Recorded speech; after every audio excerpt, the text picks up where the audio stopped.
Welcome to the Waddyado Podcast, where I sit down and speak with professionals having honest conversations about their careers, how they got into them, and advice for those looking to follow a similar path. But most of all, telling you, the listeners, what it's really like to do that job. In this episode, we sit down with the creative extraordinaire Michael Beddoes. With 15 years of producing and creative directing experience, we take a deep dive into how he got started and his why. Having worked with brands such as Airbnb, Deliveroo, Bombay Sapphire and Heinz, he talks about the not so attractive side of the creative world, the good stuff, being in-house versus agency, and also the versatility of being a creative director. I hope you enjoy. Well, Mike, thank you so much for joining the What Do You Do podcast today. Absolute pleasure to have you. My pleasure. Thank you for having me. Awesome. So Mike, to give a little bit of an intro here, is a wonderful creative writer and producer with experience in the content, TV and film worlds. His experience has taken him on an adventure which has navigated the worlds of B2B tech companies, global brands like Bombay Sapphire, Heinz and Skoda, as well as working on Netflix documentaries, YouTube channels and festival selected films. So an absolute pleasure to have you here. Thank you very much. Yeah, now you read it back. I now figure out why I have grey hairs. It sounds like a lot over a short period of time. So, without further ado, I kind of want to just jump straight into it and ask, how would you describe what you do to a living to someone who's not in your field or industry, perhaps, for example, a grandparent or something like that? So I've come across this actually with my parents, and now by default, my parents' friends, whenever you bump into them and like, what do you do? And if you attempt to use any of the jargon from marketing world or from the world of broadcast television streaming, they're just lost. So what I now do is I say, I'm a writer and a producer. So I bring together video and audio projects that either sell something, explain to someone why they need a service, or entertain people in the form of documentary or, narrative. So that's my really simple thing. When I was in my last sort of B2B tech job as a creative director, I would always say, you'd have people from inside the structures of even your own company going, so I've seen you on Slack. What do you do? And then I basically said, if it moves, makes a sound, twinkles, glitters, shines, it's probably come out of my team. I love that. You're the twinkly team. We're the twinkly team. The thing that, yeah. Fabulous. So what were kind of the first things that influenced you into moving into that type of career? So actually, I grew up in the West Midlands at a state school, and I remember very specifically saying that I wanted to tell stories or make TV or make film, and being told people from our background and our neighbourhood don't do that, which was hugely discouraging. So actually, I carried that with me, and I still did stuff as a hobby, but I always saw it just as a hobby. So when it came to university time, I knew I liked writing, and I knew I adored, weaving a narrative, and I did have a love for TV and film. So actually, I studied journalism with an eye to becoming a critic, because then at least I'd be like adjacent to the thing that I love. And then weirdly, I had a chance encounter with a producer who makes TV in America. He was over here, and he became almost like my mentor. And I told him what had been said to me, and he was just like, you can do whatever you want to do. And we would meet for a coffee every Saturday for months. And I'd get sort of film producing 101 off this guy who had made he'd made 24, the Kiefer Sutherland TV show. Amazing. He'd made Supernatural. So he's like really plugged into that TV Hollywood system. And then he wrote me a letter. I never know to this day, because it was sealed. I don't know what was in it, but I wanted to go and be around people who could inspire me and teach me. And I actually just wanted to be in a room rather than coming out with another degree. I think I wanted to be in a room where I could raise a hand and say, how does this work? Or I'm full of these good ideas. How do I not only monetize them, but how do I turn them into something people actually want to show, buy, stream, So yeah. I signed up for a master's. And the master said you must have an undergraduate in a related film studies, film production subject. But I didn't. I had journalism. And he wrote me a letter to the head of the course. I do not know to this day what he wrote in it, but I had an unconditional offer to go and do a Boom. master's at Royal Holloway. So whatever he wrote was magic. It's not about what you know, it's who you know. I mean, yeah, God knows what was in there. Probably like $100 bill and nothing else. So that was cool. And that was the start of it, really. And then that I was around people who my lecturers had all done it as a career. You know, they were all like full on film and TV makers of some success. So incredible. that just kept me going. And then as I came off that course, I thought, right, now you've got to earn money, right? There's no safety net. If you're from a working class background, there is no safety net financially if you can't make this work as a job. In just on the career and degree stuff, so is it essential to have a degree in what you do for a living, considering all your lecturers obviously had been in the game as well? Probably not, if I'm being absolutely honest. I think it helped me because I'd already taken a couple of steps. I was a couple of steps behind people who'd maybe done an undergrad in it. But even as an undergrad level, I think you can self-study. I think if you're creative, you can find other ways to add structure to the madness and find a way to sell it and find a way to utilize it for business or for TV or whatever. So I don't think it is. I think it was important for me to do it for that year, to just basically treat it like one giant Q&A session for a whole year, and then come out of that with the inspiration and the confidence to do stuff with it. And then my first step into the commercials world was a company called Hoot Comedy. Their tagline was "Your comedy department for hire." Okay. And there were three mates who were just whirring up, going out to big brands and agencies saying, "Hey, you've got in-house creatives.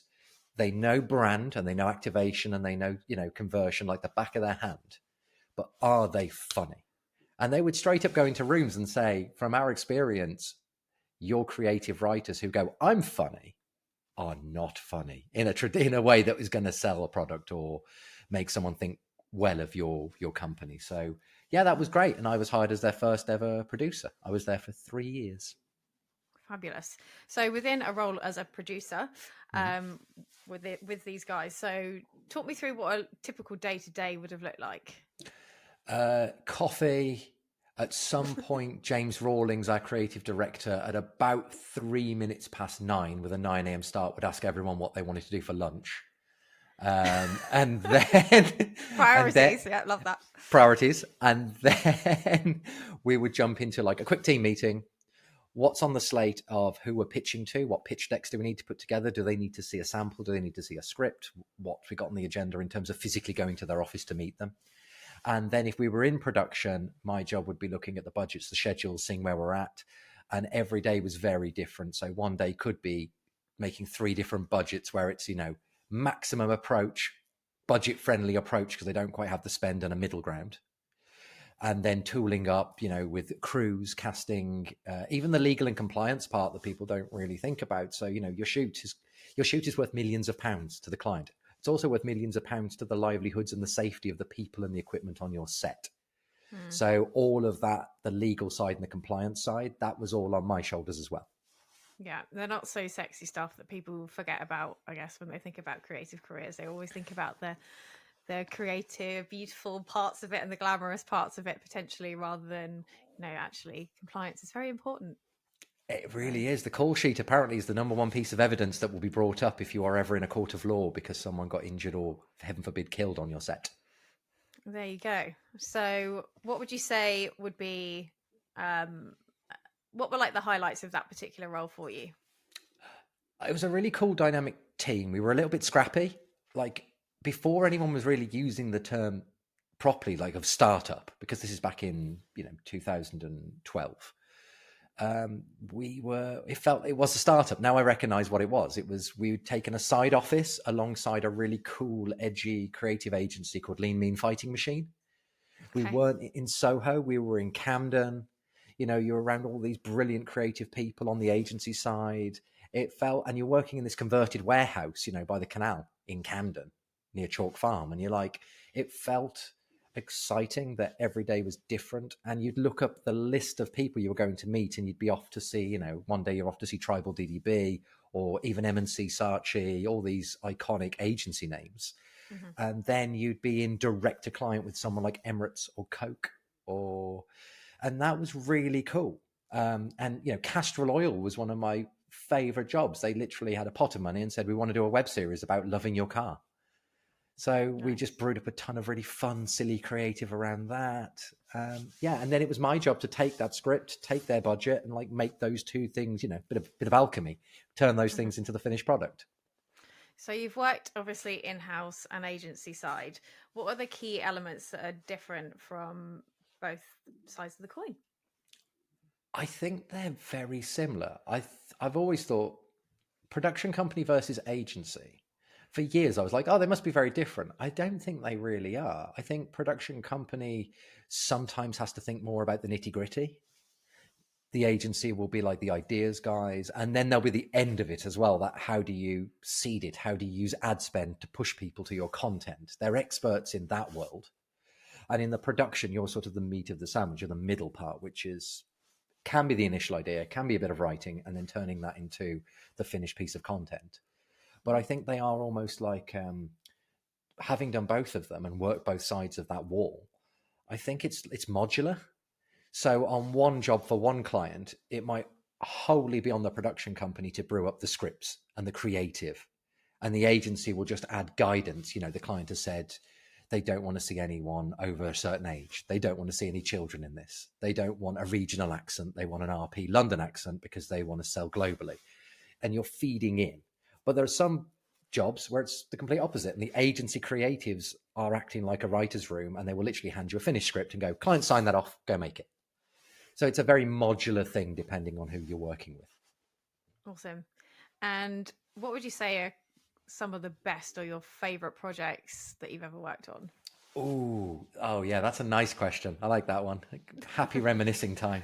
I did love the Castrol job. I'm a bit of a car nerd. And actually spending a lot of time, we faked a wedding procession with a vintage Rolls Royce was that in Surbiton? I think that was in Surbiton. We did a night shoot and this was really fun as a producer. The idea in the story was that a granddad for his grandson's 17th birthday gives him his old car. And it's this maroon Clio, the safest car we could think of, that with classic wheel trims, very standard car. And the joke was, as soon as the son gets it, he's like, thank you, granddad. I won't do anything silly. And then he drives straight off. He backs into a garage. The shutters come down, and then a time lapse happens day to night. And as it pulls up, it's like stars in your eyes, or like the reveal. It pulls up and there's a load of dry ice in there. And the car is now bright yellow, has a body kit on it, like a Fast and the Furious tuner style body kit, huge alloy wheels and neons underneath. And that transition was great. Having a chat with the company that sources vehicles for us and going, so I need a standard maroon 1.2 Clio, but I need you to talk to sort of the max power reading car modifying networks and borrow me exactly the same age and model, but modified to the nth degree. That was fun. That was really good fun, actually. And any others? We once had a stuntman dressed as Boris Johnson. Yeah. Ready for the Olympics, riding a Boris bike down a bunch of steps, like bunny hopping a Boris bike down some steps for Emirates, because they were about to be one of the sponsors of the Olympic Games. We had, there's been a few. And then even going into things like Unit, I once had the pleasure of being the lead creative and director on a bunch of idents for Dunlop Goodyear. And we got to take over a racing circuit for the day. Nice. And I used to do a little bit of motorsport myself, sort of karting and racing, and still dabble a little bit. So it was quite funny. Halfway through the day, I had my SFX supervisor go, the driver they've sent from Dunlop, he's not like hitting the right lines. He's driving it like a safe driver. So I had a chat. I was like, can you go faster? No fun. Yeah, come on, we need some oomph. It's meant to look like motorsport. It's meant to look like a race car. So I was like, can you go? And this guy literally said, oh no, I'm really not willing to. I'm the Dunlop tire tester. I drive 100,000 safe miles and write long reports on the tires. And I'm not really comfortable. So we wouldn't make him do that. Spoke to the track organizers, spoke to the insurers, and the end of the story is they lent me a helmet. I signed a waiver, and I So basically, I went from director, head creative, and writer to also stunt driver. Honestly, that is just a wonderful story about the versatility of being in the creative world. I love that. Also, accolades added to your CV, our stunt driver. Yes, although that story ends in quite a funny way I'd like to share, and that is we borrowed this car, this Mercedes, from Dunlop. And what I was told during this is we've borrowed it from the carpool, so it's one of our staff members' staff cars. And we're herring it around a racetrack, again, smoking the tyres, hammering the brakes, not driving it how it would like to be driven. And then it survived the day. It survived the day really well. Not a scratch on it. We had it cleaned at the end of the day. We were really happy. So then we go and do another shoot on a beach, and we do all the filming on gravel, which could cause damage. And actually, that was just normal driving. And it was fine. And again, has another clean. We all smile, we all hug, we all have, that's a wrap, everybody. Hand the keys back to the representative of Dunlop, who was called Sophie, but I won't name her surname because I still speak to her and I don't want to embarrass her. And she jumped in it to drive it back to Birmingham to return it to its rightful owner and backed it straight into a post. Oh no! Did you get it in for that, or did she? That's the question. No, that's her. She was like, I'm taking responsibility. I'm going to tell him it was me. But we had done all sorts to that car over about an 8-hour filming day, and it had come out perfect.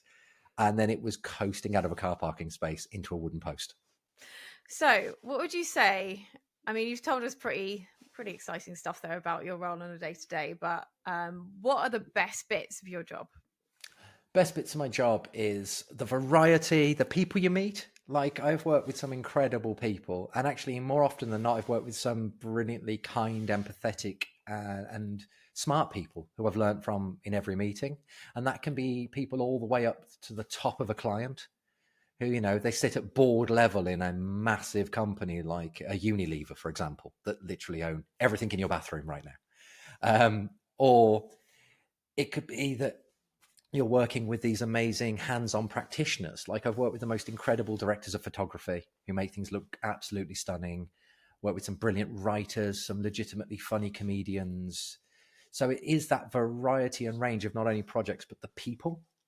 I think that is the best bit of my job. And the other bit of my job I love is being sat with someone when a piece of content, and that doesn't matter if it's a TVC, a thing you did for YouTube, when it comes up and it makes them react in the way you wanted them to react. So they laugh along with it, or they go, how did you do that? Or that often feels like working in magic a little bit, and someone seeing a trick and going, how did you get that shot? Or how, so I find that the best bit of my job. Yeah, taking a concept and delivering on it and just nailing it is probably very satisfactory, I would have thought. It's really lovely. It's really nice. And then you get the trade-off when, so I was at Seon Technologies for about nearly 3 years, and we wanted to make, and obviously we're a startup, and I was like with Jimmy, who was the old chief commercial officer, we were like, why don't we do a piece of content that will hide the pain Harold, the meme, because he's Hungarian and Seon started in Hungary, and we'll write a narrative, we'll write a fake documentary starring him. And we'll make it for very little. It was like the camera, I think the Hungarian film crew was like 6 people.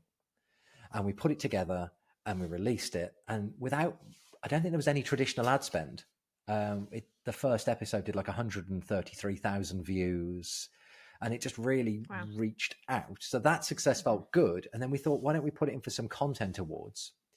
And we were honored at the Webby Awards for that piece of content, alongside a piece of content from Netflix and a piece of branded content from AT&T, the cell phone network in the States. Wow. And I'm not, just with my production head on rather than my creative head, I would be willing to bet they probably spent more on lunch on those 2 projects than we did on the whole production.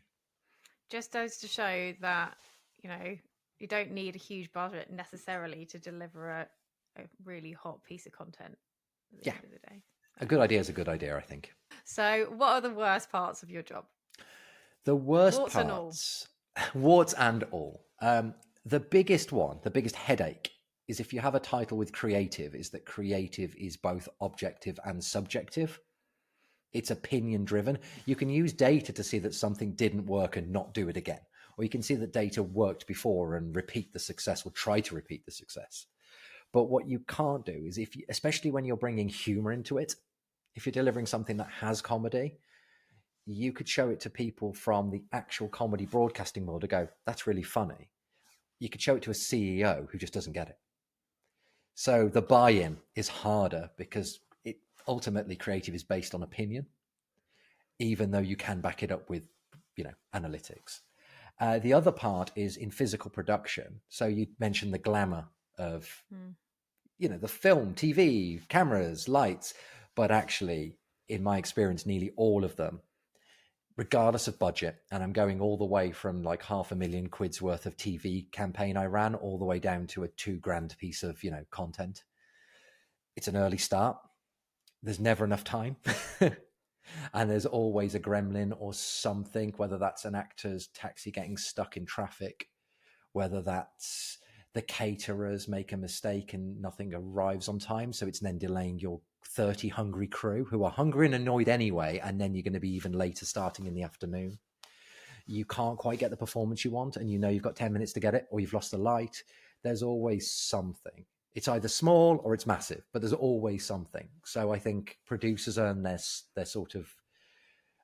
fee in preempting that as much as possible and putting levers in place they can quickly pull when the inevitable happens.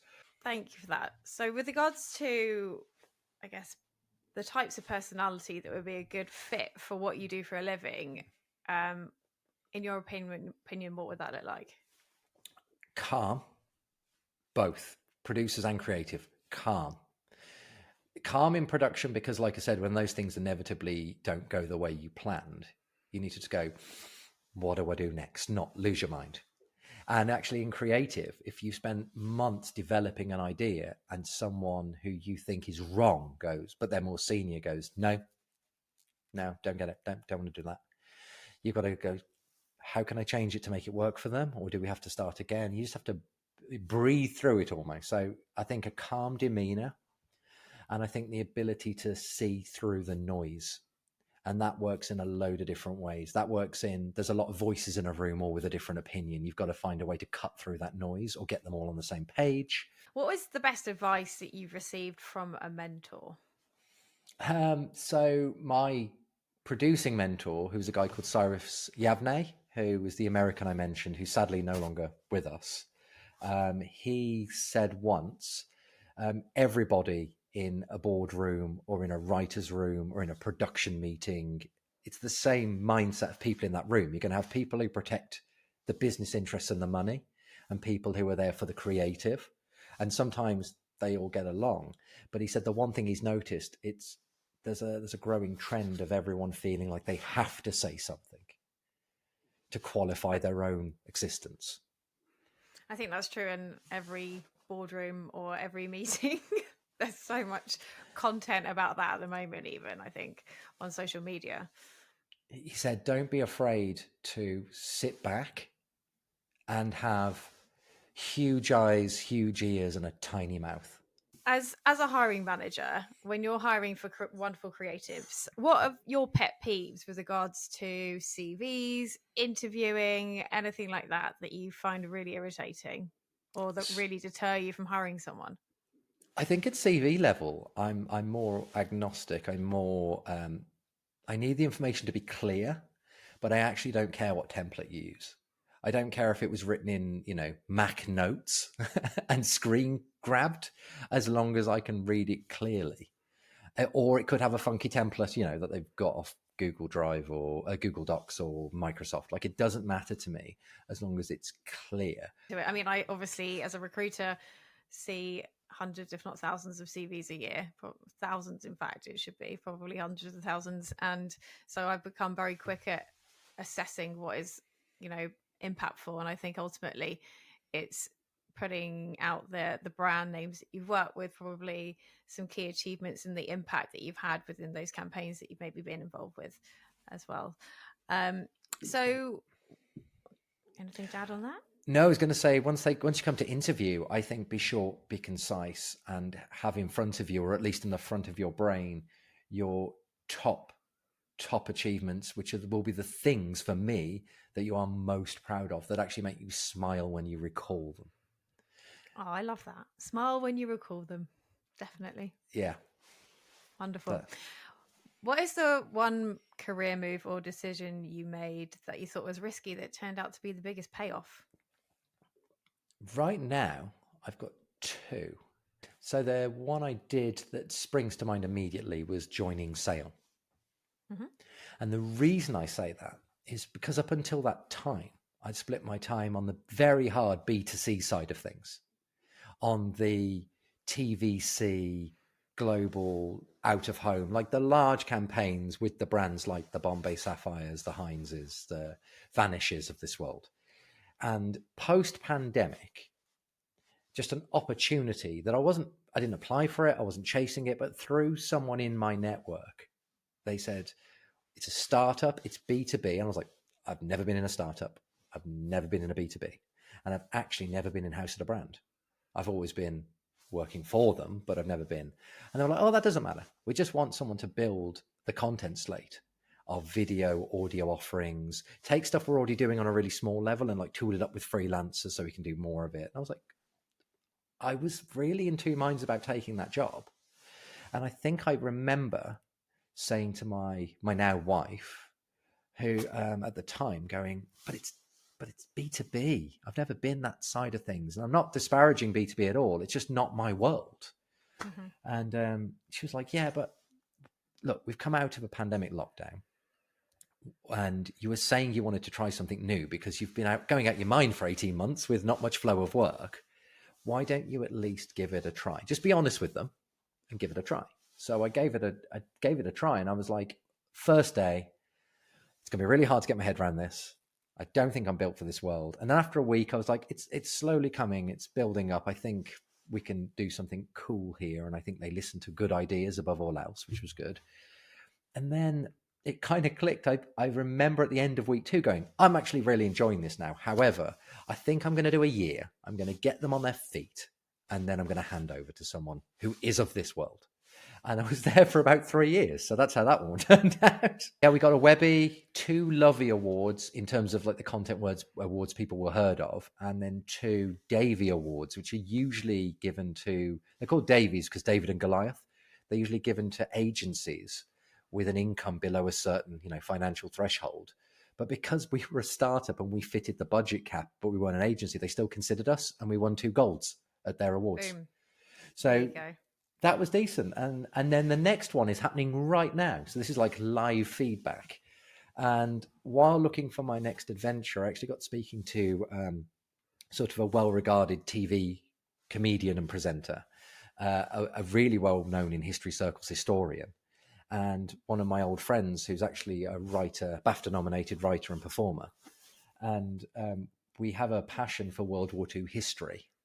And we decided to buy a small amount of kit, like camera kit and drones, and use a small amount of our own money to train ourselves to get us up to scratch. Like I can already film a little bit, but get really up to scratch, get certified in flying the drone, practice with the idea that as a 4, 2 in front of the camera and 2 behind, we'll start a YouTube channel and a content stream that also will have social channels and like a multi-channel offering that is about taking people to places of import during World War II. I love that. Well, everybody watch this space. Watch out for Mike's new YouTube channel covering wonderful historian World War II stuff. And it sounds very exciting. Thank you. So let's hit up with the hard questions on some salaries. So for anyone who's looking to get into a creative career or pivot, maybe they have some skills that they can use and utilize to pivot into a more creative career. What are the salaries like? Let's get to the juicy stuff, like from junior level to maybe like a head of creative level, maybe producer. Could you just roll through what salaries people could expect to make? Absolutely. So if you go in-house at a production company and they're making commercial or branded content, if you start at sort of a junior producer or a junior creative, you're probably looking in the mid-20s. Mid-20,000s, somewhere in that zone. Mm-hmm. If you come up to a full-on producer, you'd be looking to edge to 30, early 30s. Then if you become a senior, I would say you're looking somewhere between 35 and 45. If you keep scaling up that, you could go, if you're looking in things that have titles like head of content or head of production or head of creative, you're looking somewhere in and around the 50, 65 mark. And then up into creative director. So creative director in a brand, B2B and B2C is fairly standard, and you're looking somewhere between 80 and 120. That's a huge range, but it depends on the size of the team you manage. It depends on the scope of the work. How much are you putting out? Alongside, obviously, salaries, I think it's really important to get some more insights into some myths or common myths that circulate with regards to the creative industries. So can you tell us a common myth and maybe dispel what that myth is? A common myth. Oh, I've got one. So the one I always hear from people who really should know better is that creative is really easy in a way because you can literally just make anything up and it'll work, which is stunning as an opinion, because actually behind creative is such a silly title, because behind it is data, metrics, learning, looking at what your competitors are doing, looking at what people in completely other industries but that are adjacent to yours are doing. And that's everything from the brand book that contains the colors to the font you use. And then there's even discussions about, well, this successful company doing something similar-ish to what we're doing have succeeded with this. So do you follow their path or do you go completely the opposite way to stand out? If everyone's doing really serious explainers, why don't we do a comedy? Like, it's all about those discussions. Then, only then, do you get approval to take a route and to start physical production. And even then, some things don't catch fire. I can say the things I've made, some of them, for every award win, there's one that does not have the sales conversion or the HubSpot influence in income, or the I don't know, even the acclaim of people saying nice things about it internally. Like, if you do creative, you're always some element of risk. And I think that we're in a place where if you understand that from the get-go, it won't completely crush you when you hit that didn't quite work out how I wanted to. And so that takes me nicely on to, what 3 actionable steps would you recommend to those looking to get into your industry? Early on, if you're early in your career, be around creative people. Go to anything you can that inspires you or that is within your network. And that can be, and watch all you can. So that's everything from attending a talk by a leading creative, or watching a web series by someone who won a Cannes Lion. And I think walls are descending. So within that can even be watch a movie that inspires you and figure out why it works for you. Or watch a TV show that everyone is absolutely slating and figure out why it doesn't work for them.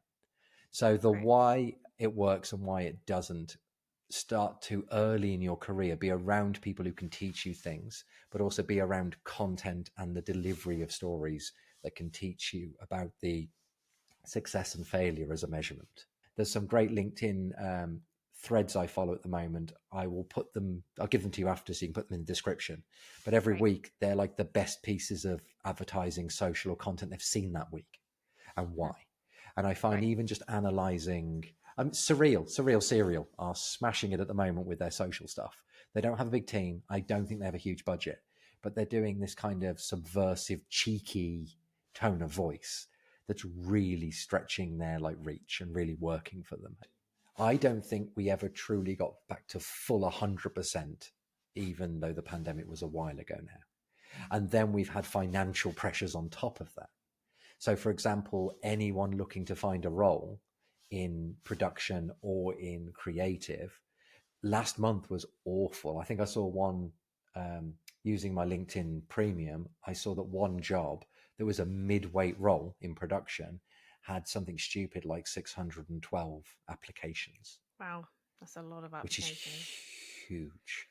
So standing out in that, you might be the one, but it goes from being considered against 50 good candidates and you could be one of them. At those odds, it's almost like playing a bingo or a lottery, because you could so easily get overlooked. So what would you advise for people to stand out from the crowd? Go for the direct approach. Creative and production is all about people. Yeah. So actually, a blank document can tell you how brilliant you are at one thing or 5 things, or it can sell your skills as a document. But I do think investing in, I've just gone back to it actually, LinkedIn Premium, where you can reach out to people who aren't in your network, find people at agencies or brands that you really think are great, say hello, ask if you can go for a coffee. Totally agree with you. Couldn't agree more. Great stuff. And what 3 resources would you recommend people getting into the industry?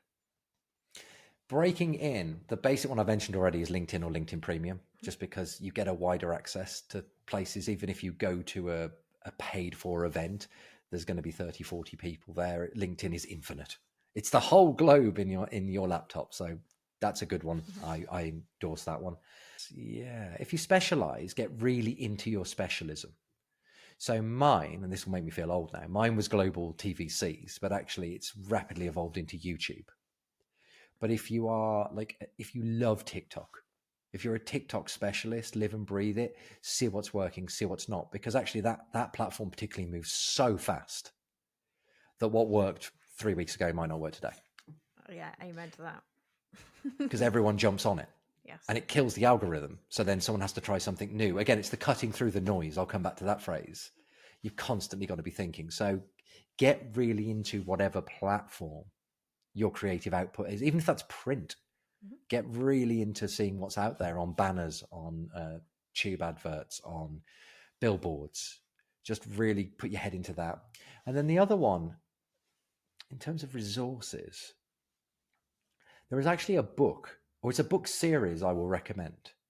And I think if you're any kind of storyteller, it could be anything. It could be literally writing films and narrative TV, all the way to advertising in a branded content video way.